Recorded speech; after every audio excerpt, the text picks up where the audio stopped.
আজকে বানাবো কলাপাতা ইলিশ মাছ ভাপা। তার জন্য কিন্তু পোস্ত, সর্ষে, কাঁচা লঙ্কা, কাজু বাদাম আর সামান্য জল দিয়ে কিন্তু আমি ব্লেন্ড করে নেব। তারপর কিন্তু আমি এটা গ্যাসের মধ্যে স্টিমার বসিয়েছি। তারপর বাটির মধ্যে মিক্সচারটা ঢেলে নিলাম, তার মধ্যে নুন, হলুদ, কাঁচা সর্ষের তেল দিয়ে কিন্তু ভালো করে আমি মিক্সড করে কিছুক্ষণ রেখে দেবো।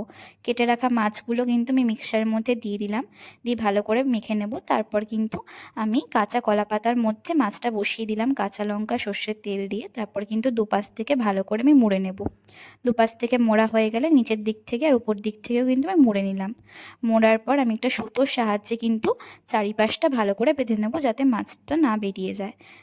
প্রত্যেকটা মাছ বেঁধে নিয়েছি। তারপর কিন্তু স্টিমারের মধ্যে আমি প্রত্যেকটা মাছকে আলাদা আলাদা করে বসিয়ে দিলাম। বসিয়ে দেওয়ার পর কিন্তু উপর থেকে আমি ঢাকনা চাপা দিয়ে দিচ্ছি। ঢাকনা চাপা দিয়ে কিন্তু কিছুক্ষণ স্টিম করে নিলে আমাদের ইলিশ মাছ কলাপাতায় রেডি। কেমন লাগলো জানাবেন। গরম ভাতে পরিবেশন করুন। ধন্যবাদ।